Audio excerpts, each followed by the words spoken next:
Então, você tem o conhecimento, a habilidade aqui, né? A pessoa quer fazer, essa é a atitude, você quer fazer, você quer ser professor de jiu-jitsu. E aí tem uma coisa que acontece muitas vezes quando a gente olha para as pessoas ao nosso redor e se inspira nessas pessoas de alguma maneira, e aí você olha e fala, puta, não, eu queria ter aquilo ali, eu queria ser reconhecido no meio do jiu-jitsu, eu queria ter uma equipe de competição. O que eu mais percebi ao longo da minha caminhada assim, no jiu-jitsu, como professor e depois como líder do time e tal, era que as pessoas queriam ser o coach da equipe campeã mundial.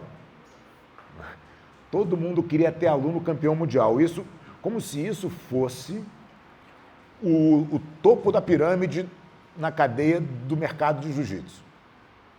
O que definitivamente não é. Posso garantir para vocês que não é. Mas era o que as pessoas tinham vontade. E aí, porque elas tinham essa vontade, elas achavam que era possível fazer um shortcut, pegar um atalho e falar, agora eu vou montar um time de competição. Mas o time de competição só acontece porque existe uma estrutura gigante embaixo, é a base de tudo, é uma escola. O time de competição sozinho, ele não existe. E quando tentam fazer, e as pessoas tentam fazer, porque de novo, é o sonho da pessoa querer ser o dono do time de competição, o líder e tal, isso fracassa, porque não tem sustentação, aquilo não é de verdade. Aquilo é só só uma vontade. Então a gente precisa saber que isso é um progresso e você precisa estar consciente de que você quer fazer essa função. E, de novo, se não for essa função que vocês queiram, não tem problema. Vamos descobrir qual é. Vamos descobrir aonde vocês têm vontade de contribuir para o jiu-jitsu, de contribuir para o nosso time, de contribuir para a nossa empresa.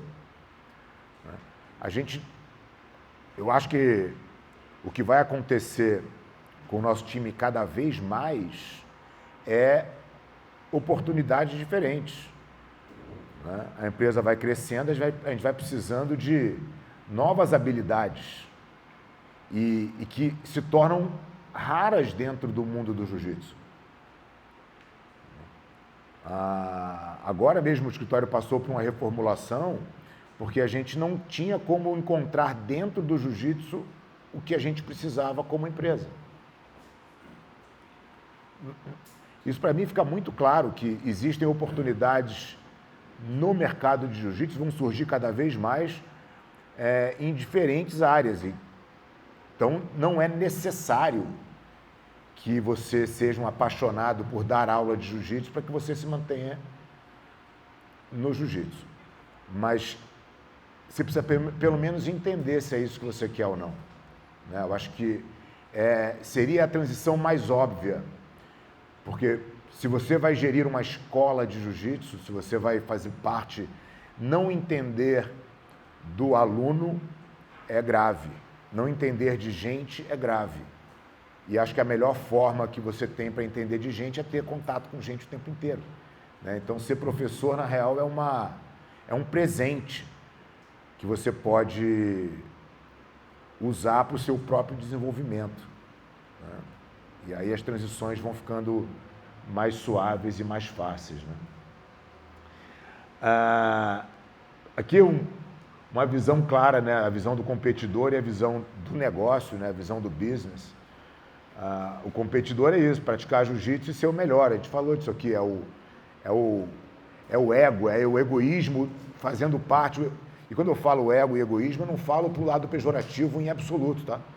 Eu acho que a gente está num momento, talvez um momento cultural das pessoas quererem criticar o ego, sempre como o ego como uma coisa ruim. E eu definitivamente não concordo com essa visão de mundo. Eu acho que o ego é extremamente necessário para que a gente possa fazer qualquer coisa. Se a gente não tiver a ambição de fazer as coisas difíceis e essa ambição é sempre motivada pelo ego, a gente não sai do lugar e a gente fica igual todo mundo. E talvez seja esse o objetivo final de quem defende que o ego é ruim. Não, o ego não é ruim, o ego é bom, o ego só precisa ser controlado.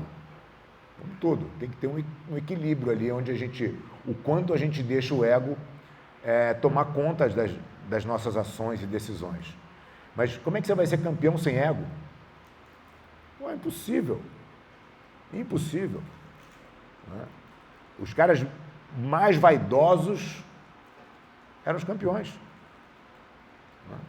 O Mike era campeão por quê? Porque a vaidade dele era tão grande que ninguém podia passar a guarda dele. Se ninguém passar a guarda dele, ninguém faz ponto nele, ele era campeão. Era uma consequência direta da vaidade. Né? Isso não... Agora, você pode olhar para o lado negativo ou o lado positivo. Essa é a visão do competidor, que precisa existir.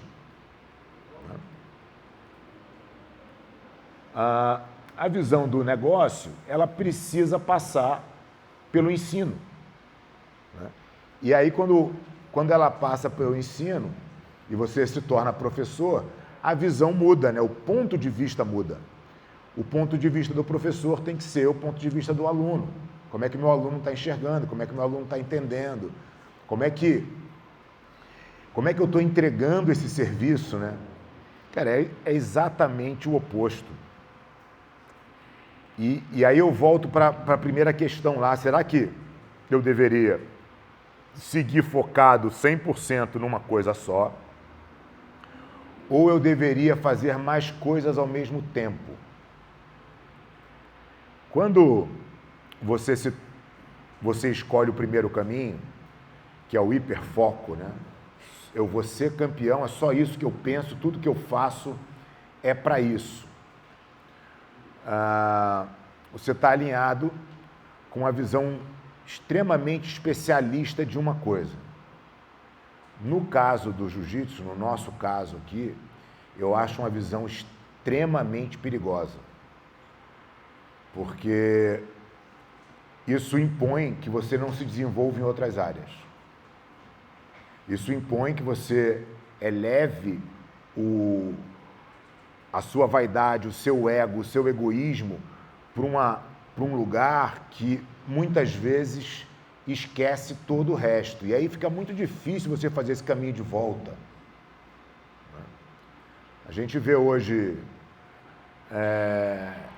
a internet mostrando atletas polêmicos, né, e trash talk e tal, que muitas vezes ajudam a promoção de uma luta, né, e fazem com que as pessoas prestem uma atenção naquele determinado atleta e tal.